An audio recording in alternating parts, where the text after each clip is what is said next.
So the news of this book, not Blinken's testimony, was the top story of the evening newscasts. We begin this hour with dramatic breaking news: the peril of Trump.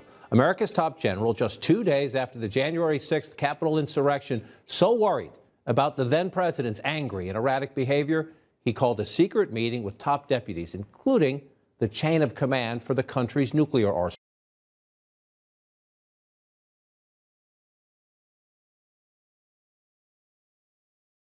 General Mark Milley's message at that meeting: no one was to act on any orders for military strikes, even from the president, unless Milley, the chairman of the Joint Chiefs, was personally involved in the sign-off as called for by Pentagon protocols. Details of that extraordinary top-secret Pentagon meeting among the many startling new revelations about the final days of the Trump presidency in Peril, the brand new book by the legendary Washington Post journalist Bob Woodward and his colleague at the Post, Robert Costa. Ooh, the legendary Bob Woodward. He's so legendary that everything he writes is the truth. Not. But everything he writes does go viral, which fits right in line with the career goals of television general Mark Milley, who was just so deeply shaken by President Trump, he thought he was going to nuke China. According to Woodward and Costa, on January 8th, Milley is deeply shaken from the assault on the Capitol on the 6th. He believes Trump, to your point, is unstable, unpredictable, and Woodward and Costa write, Milley believes that Trump is in serious mental decline. He also has been talking back channel to the Chinese. He is aware from intelligence that the Chinese are on edge because of January 6th and because of Trump's behavior. So he's trying to reassure them behind the scenes. And Milley tells his senior staff, quote, "You never know what a president's trigger point is." Aw, the Chinese are on edge. They need reassurance. But it isn't just China who needs reassurance, but Nancy Pelosi. Drop same day, January 8th, Milley gets a call from Speaker of the House, Nancy Pelosi. We've heard about this call, but Woodward and Costa got an exclusive transcript of the call. Pelosi has the same concerns that Milley does. The phone call is dramatic, it is blunt, and Pelosi wants Milley to reassure her that the nuclear weapons are safe. And this is the exchange. Pelosi, who knows what he might do? He's crazy. You know he's crazy. He's been crazy for a long time. So don't say you don't know what his state of mind is. He's crazy, and what he did yesterday, meaning actually 2 days ago, January 6th, is further evidence of his craziness. General Milley says, Madam Speaker, I agree with you on everything. Ooh, so they got the exclusive transcript of this call with crazy us to know about. What else has been going on for the past few years? Because for General Milley, his relationship with China didn't start in October. No, he made that quite public in 2015, when he stated quite emphatically he doesn't see China as an enemy. And so, according to him, neither should we. Not an enemy. And I think that's important for people to clearly understand.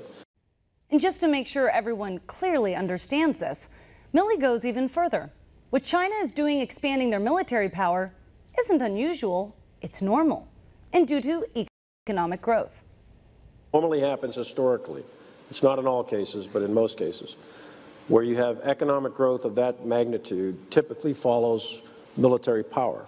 And that's what we're seeing. We're seeing a significant increase in Chinese military capabilities over the last 10 to 20 years.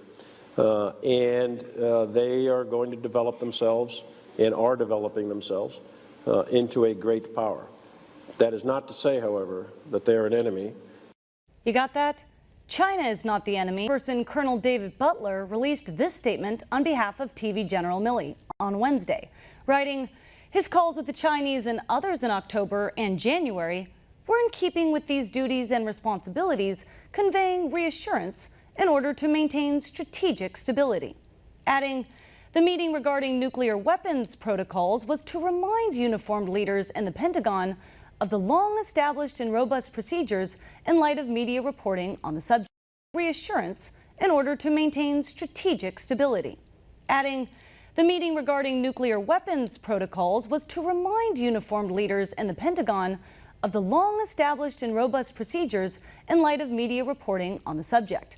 General Milley continues to act and advise within his authority in the lawful tradition of civil subordination by the nation's top military officer, adding that if his histrionic outbursts and unsanctioned anti-constitutional involvement in foreign policy prove true, he must resign immediately or be fired by the Secretary of Defense to guarantee the sanctity of the officer corps. To the Democrats, he's a patriotic one, and one, according to Jen Psaki, Biden has complete confidence in. This current president, who follows the Constitution, who's not fomenting an insurrection, who follows the rule of law, has complete confidence in Chairman Milley and him continuing to serve in his role. And wonder of wonders, Biden even made time to answer a question from the press to say the same. Thank you, General Milley. I have great confidence in General Milley. Thank you, guys. Thank you. What is it with our fake and corrupt news media? What is it with the swamp? We're almost 8 months into this administration, and they still can't stop talking about President Trump, trying to divert from their deadly incompetence to stoke more witch hunts. Where are the officials leaving the Biden administration to write tell-all or make-it-all-up books on Joe Biden? Where are the leakers, leaking information to somehow damage this administration? No, they're still talking President Trump, making up false narratives and trying to somehow back them up with their own rogue actions. We the people deserve answers, and we're not going to get them from reading their version of events, but the truth. So release the transcripts, TV General Milley. President Trump did when accusations were made against him on his perfect phone call. So release the transcripts so we can see for ourselves what you really said, not just to Woodward, but to China. And when we do, we'll know who's the real threat to our nation. And of all people, it isn't President Trump, it's you. And that is the real story. Joining us now with his reaction, RNC committeeman David Bossie. David, when you look at what's going on, I hate even talking about this book because Woodward, he writes so many books full of false information, false narratives, one story where someone comes to him about their own rogue actions, and now we're giving him the publicity that he wants. It's exactly right. To be honest with you, I don't want to talk about his book. I don't want to give him the publicity that he so desperately desires for the book. That's all this is about. Sensational journalism, sensational writing, and accusations, whether they're true or not, against, look, the left-wing media in this country have made a fortune writing negative books, negative newspaper articles about President Trump. It is a cottage industry at this point, and it's a disgrace.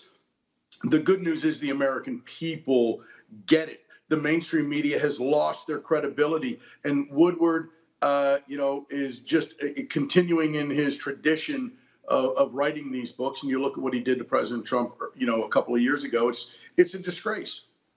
It's such a disgrace, and the fact that they're doing this to sell copies of his book, to leak it out ahead of time, even to coordinate it with the timing of the testimony. We're not talking about Afghanistan. What we learned in those hearings, the incompetence, you've been writing about it. We need to know what Biden knew, when did he know it, and yet we aren't getting those answers because we have to talk about TV General Milley. It's a complete distraction from Biden's complete incompetent withdrawal from Afghanistan. Look, President Trump wanted to, at the end of the day, get our troops out of a forever war, but he would have done it in a different way. Obviously, it's so obvious, and he certainly wouldn't have done it where he would have gotten 13 U.S. service members killed, in an incident that did not need to happen. I have been calling for, look, people call for Biden's resignation. People want to have Kamala Harris invoke the 25th Amendment. I think those things are just not going to happen, right? I'm a realist, but we do need to educate people about the impeachment of Joe Biden. We need to get to the impeachment of Joe Biden. We need to have people contact their members of Congress to ask them to sign on to the impeachment of Joe Biden, so that when Republicans take over the House of Representatives, it is one of the first pieces of business to hold this president accountable for what was not a perfect phone call to the former Afghan president, where he held out, he asked the president of Afghanistan to lie, to create a lie, to help, to tell a lie in order to change the narrative around the world that the Taliban was not winning, when in fact they were. And he held out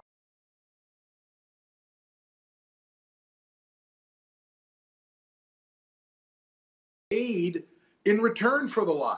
And you look at the contradictions of what happened to President Trump, right, with a much different phone call with the president of Ukraine versus what this is about. And this phone call ended up costing 13 American lives in Afghanistan. This president has to be held accountable for that. We have to hold him accountable. There have to be consequences so it never happens again. And yet the Republicans are not fighting as hard as they should be. Certain Republicans today, they did send a letter out to the defense secretary asking for an investigation into Milley. But again, it's always letters. There's no real campaigns. We saw campaigns against President Trump. The Democrats fundraised off impeachment for 4 years. Well, even after he left office, they monetized this thing, whereas we have the facts, we have the truth on our side, and yet nobody really has the courage to say, you know what, we need to do the right thing here. Well, we're trying to, here at Citizens United, we've been leading on this. I had a piece, at Fox News talking about this, an op-ed, and I hope people can get a chance to read it. It's really important that we support this impeachment effort because 13 young men and women died needlessly, and they died over the president's incompetency and politically motivated withdrawal from Afghanistan that was haphazard, ill-conceived, and ill-planned. And he needs to be, and Milley needs to be, held responsible for those decisions, including Secretary of Defense Austin. So we have to continue this drumbeat, and candidates need to be using this issue if it helps them in their races. We need to be fundraising. The Republican Party needs to be fundraising to make sure we're holding this president accountable. The families deserve justice in this, and anyone who tries to put this off on President Trump, no American died under President Trump's watch. Even Biden will admit that. Only people started to die once Biden got involved, and there needs to be justice in that. David, always great to see you. Again, it was a great op-ed out there. Thank you for still talking about this issue. I wish the media would do more of it, but the American people are talking about it, and that's really the only thing that matters. Thank you so much. We have to hold President Biden accountable for these 13 deaths. It has to happen, and we must continue as a nation to hold him accountable. Absolutely. God bless you and the good work you're doing, David. Thank you. And coming up next on The Real Story, FEC failure. The Federal Election Commission throws out a major complaint filed against Twitter regarding Hunter Biden's infamous laptop and allegations of election tampering. Details when The Real Story comes right back.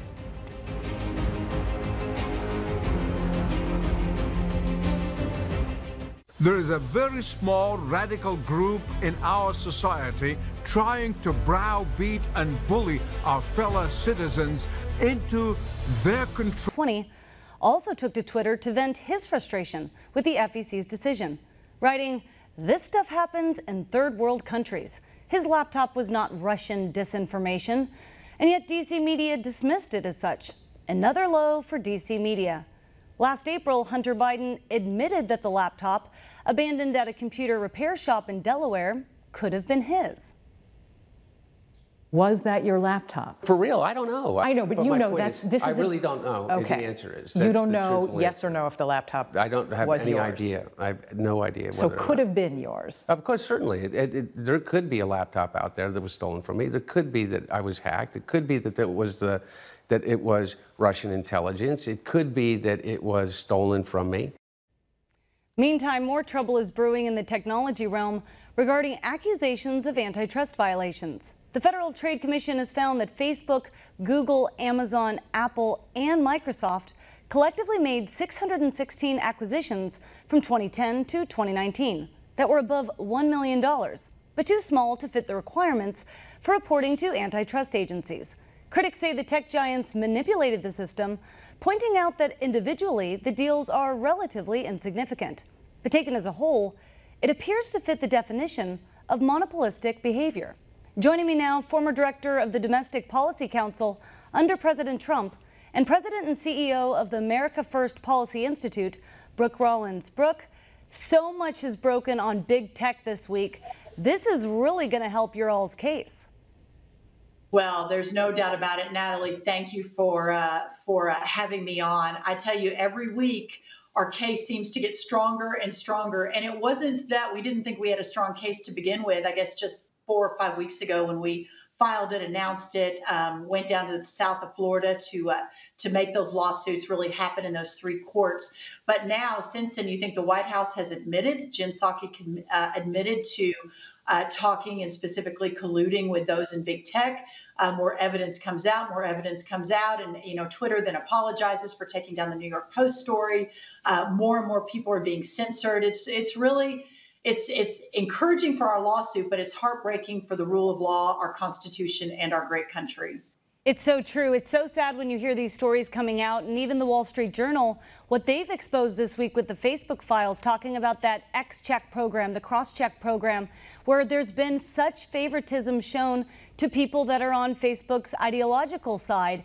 Are the algorithms going to come into play in your lawsuit in terms of suppression and not just the fact that people are being suspended from their accounts? Everything is in play, Natalie, everything. We're literally fighting for the heart and soul of this country and for the American people. The amazing thing is, since we launched this lawsuit not long ago, we've had 91,000 Americans go to takeonbigtech.com to tell us their censorship stories, that want to be part of the class action against big tech. So the bottom line is this: we are a righteous country based on a constitution. We have created more prosperity than any country in the history of the world. We have lifted more people to the American dream than anyone thought possible. We've proven the concept of self-governance. And now we have a hill to climb to continue that forward march of progression. And we'll climb it. We will, because the American people are with us. But you're right. Every week there's another story, and yet another story. It's all on the table, and we're going to make sure that it's all part of the court case going forward. It's so great to hear, because right now there's no accountability. You just feel like all the time we're talking about, of course, the big media is not talking about it, but we try to talk about all the suppression that's going on. We talk about it, oh, it's a mistake, and yet nothing's ever being able to be done. Now, Dorsey, he's trying to get the case moved out of Florida to get a nice judge in California, a Silicon Valley judge. What's your fight going to look like on that front? Well, there's no doubt that we've got, and for your viewers, it's interesting, right? So the 3 different cases were filed in 3 different courts in the Southern District of Florida. The Twitter and Jack Dorsey case were the first case to come forward. And of course, their army of attorneys have filed to move the case to their backyard in California. We have a really good case to keep it, a really good set of facts to keep our case in Florida, especially because we have used the Florida statute that was recently passed, as well as some deceptive trade practices, causes of action. So we'll see. It's up to the judge whether that case moves to California or not. But here's the bottom line. At the end of the day, our case is so strong with so many good sets of facts that even if we were to move to California on that one case, listen, I still believe, I know the president believes, our lawyers believe, the people we are representing believe that we will win this case. The Supreme Court is ready to hear it, and we're going to get it there as quickly as we can and make the right decision, hopefully, for the American people. Is there one of the companies that actually is the biggest offender in all this? Because we seem to always talk about Twitter the most. Now it's Facebook. Of course, you've got Google. In terms of the 91,000 stories you're hearing, is one coming to the forefront the most? We haven't been able to glean that yet. At this point, it seems like they're all equal opportunity offenders, frankly. But we shall see, the tens and tens of thousands of Americans who've come forward. This is a long fight. This is not going to happen in the next 6 months. We're not going to solve this in the next year. We do have a preliminary injunction that we hope gets to the Supreme Court very quickly, but that's just regarding the former president specifically. As far as the class action, we've got a couple of years to really glean the best stories, the right stories, broaden the class, make sure that the American people are being heard and that we're able to preserve our great democracy.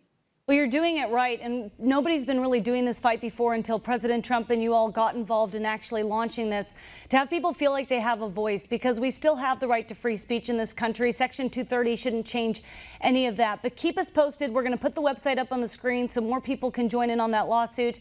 And again, keep us posted, because you really are giving a voice out there, and it's encouraging to see that we can fight back. Natalie, God bless you and all of your viewers. Thank you so much. God bless you. We'll look forward to seeing you soon. And here's bye. And here's something big tech definitely doesn't want us talking about: Fulton County, Georgia, especially as a Stacey Abrams favorite has just been selected to chair Fulton County's Board of Elections. Woolard actually has a long political history, also running for Congress back in 2004 in Georgia's 4th congressional district, although she lost the primary. But that didn't discourage her from running for a different office in 2017, mayor of Atlanta, although she lost that race too, finishing in 3rd. But perhaps what Woolard is most proud of is her advocacy work for Planned Parenthood, Georgia equality, and, wait for it, Fair Fight Action. That's right, Stacey Abrams' super PAC. But really nothing to see here. Just the fact that Woolard was hired back in February of this year, pocketing $10,000 to work for them as a registered lobbyist.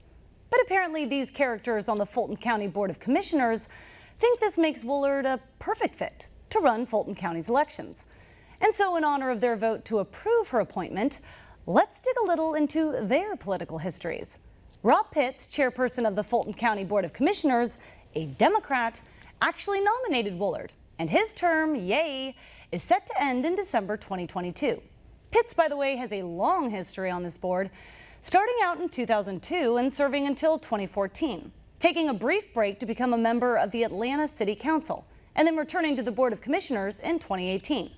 Then there's Lee Morris, a Republican whose term is also set to end in December 2022. Take note, he's been serving on the commission since 2014.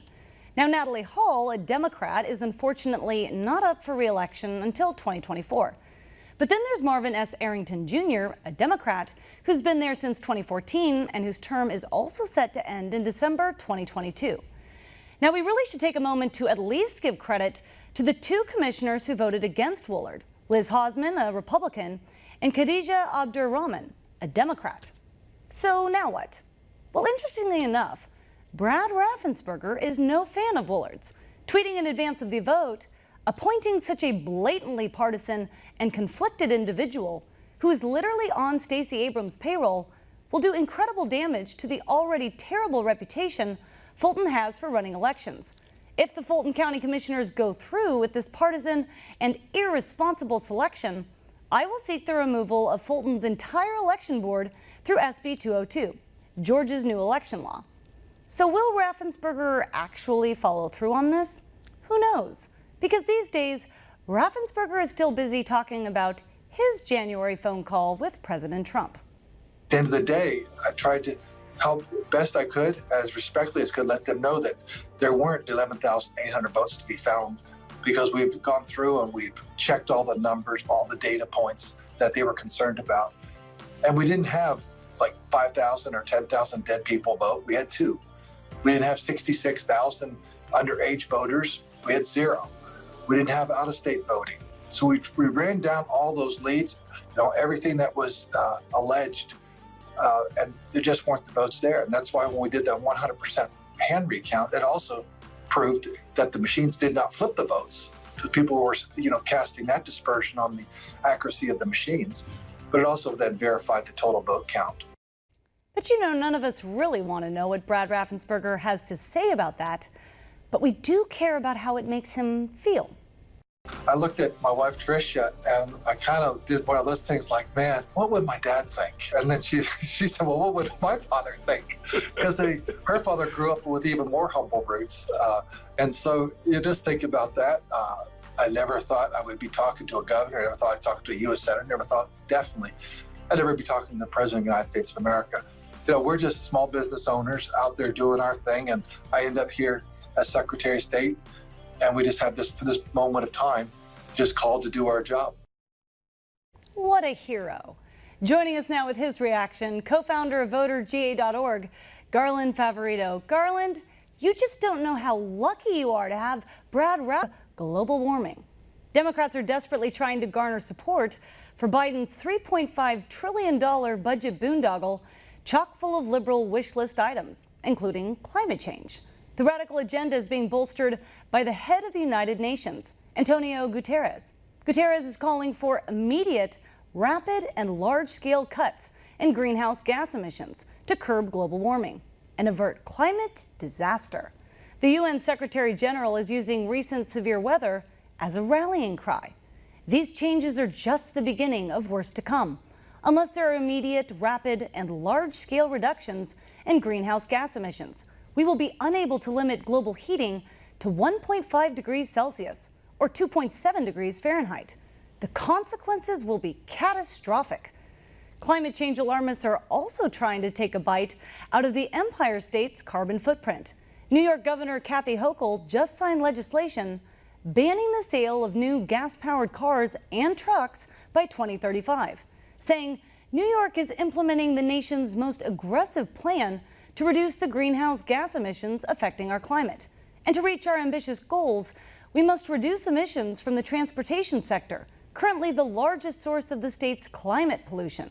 The new law and regulation mark a critical milestone in our efforts and will further advance the transition to clean electric vehicles, while helping to reduce emissions in communities that have been overburdened by pollution from cars and trucks for decades.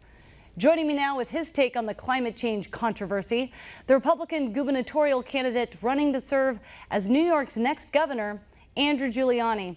Andrew, Biden says the world's ending in 10 years, yet you all aren't getting rid of your cars for 15. So, who's going to be driving those cars at that point? That's a really good question, Natalie. I mean, it's good to know that, I guess math is racist, so the 10 and the 15 years, I'm missing 5 years somewhere in there, but I don't know, maybe I'm racist just for doing math right there. I find it absolutely absurd, Natalie, when you actually look at this.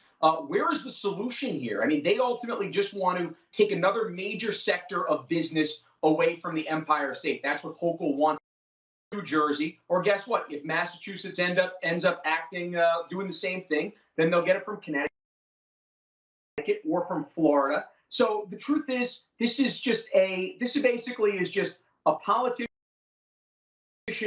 dream to basically give this to the special interests here without actually having a real solution here. You know, if you look back actually about a year ago, maybe a little bit more than a year ago, a conversation that Bill Gates ended up having on one of the podcasts. I can't remember what the name of the podcast is, but I'm sure if you or your listeners, your viewers Google it, they'll be able to find it. Discussed about the emissions from March to June of 2020. Obviously, there were a lot less emissions because nobody was traveling anywhere near as much. Airplanes were grounded. People were using their car 80%